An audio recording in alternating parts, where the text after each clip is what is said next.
Arsenal then, with the victory, winning at Manchester United and at Leeds. Now, a good start, of course, Arteta's campaign. Go on then, Steve. Big takeaways from this.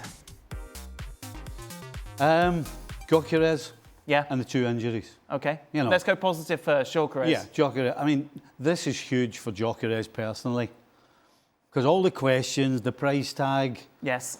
Just every single thing that goes along with it. The unfair criticism we got last week. Well, I thought it was ridiculous that people were pulling him out when Arsenal as a team did nothing to help this guy. He was on his own, and I don't know what they were expecting. And today, well, he showed them what he's capable of.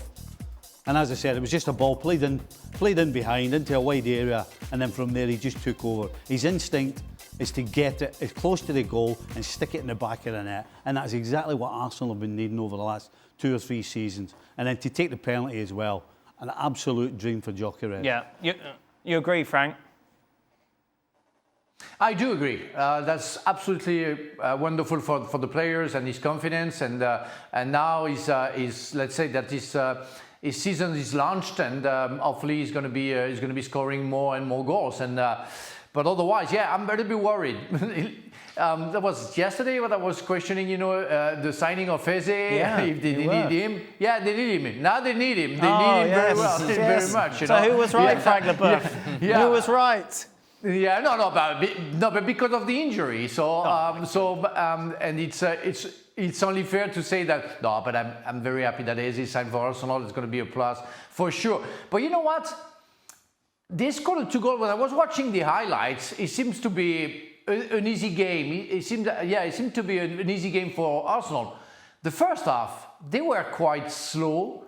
I wouldn't say poor, but they were quite slow. Leeds had a very good chance to open the score sheet. 5-0. And the former Chelsea boy is still having a go. No. It's just that wasn't the standard of Arsenal. Of course, they deserve to win. They did what they had to do, and nothing has to be too much criticized about. But the first half, I said, what are they doing? They don't want to win that game. They're not the Arsenal that I know. So I was a little bit worried. Of course, after they did the job and 2-0 was already over, Leeds wasn't strong enough to cope with them. But it's going to be a big test next week. Yeah. That's for sure. Yeah. And to see how it works without, of course, Odegaard and Saka, it's a big blow. Yeah, of course it's a big blow, but it is softened, Ali, by the fact that you've now brought in Eze, who can come in and replace one of your big players. Yeah, and while he might have thought that he was going to ease his way into the rotation, now he's going to be shoved right into the rotation and say, this is why you're here. Yes. And that's what you want, isn't it? Well, absolutely. And having an opportunity right away, not necessarily having to earn your place, but actually, you know what? We brought you for a reason. This is the reason. And according to Mikel Arteta, this injury of Bukayo Saka seems to be significant. Those are his words, not mine. I'm thinking, you know what? Now he gets an opportunity to play in a position in which he feels comfortable, to make a difference right away. And that's all fine and well, as long as you do make that difference, as long as you have that impact. If you don't, then it's pressure already on you.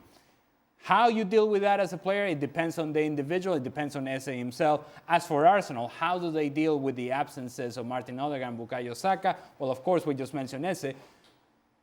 But they do feel like a team that can be light in the midfield and that you can take advantage of certain things in the midfield.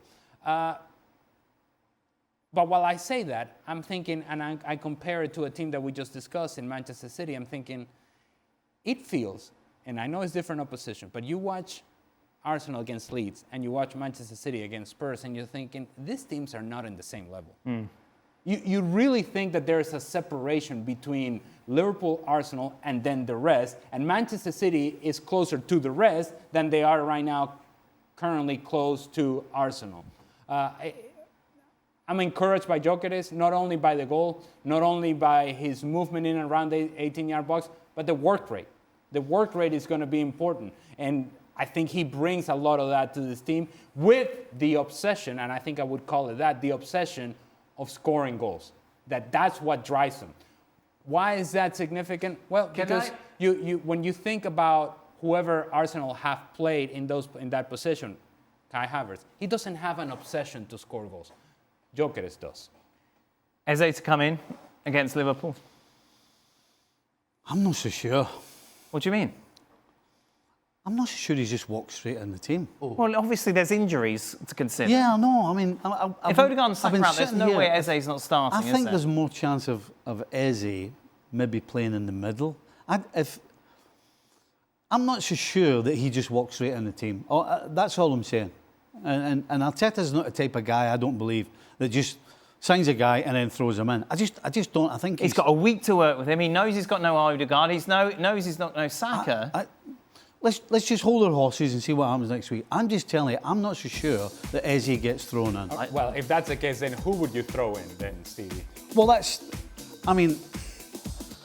Wanyeri play in the middle instead of Odegaard? Oh my God! You've got Eze. I'm just telling you. I'm not so sure he gets thrown in. Really? But Yes. who would you play though? If you were Arteta? Well, I think Arteta is one of those guys who's like, well, I can't just throw him in now and blah blah blah, and he doesn't really know us and Doesn't really know us. Aye, that's what he's like. That's what he's there for. I don't disagree. That's what he's there for. But I'm just telling you, the fact that he hasn't played, he hasn't trained. But he will do. He's got a whole week. He's got a whole week before the Liverpool game. Arteta is one of those guys. You've gone mad again. You've gone mad again. Just because you don't agree doesn't make anybody mad. I'm just telling you. What you're saying doesn't make any sense. There isn't a big queue of people to come in and replace Saka or to replace Odegaard, is there? Stick your mouth where your money is then. $20. Definitely. All right. There you go. He's got angry. There you go. Here we go. 20 bucks. What about you? Can I And have the a Liverpool. Can't wait for next week. I can't wait for next week.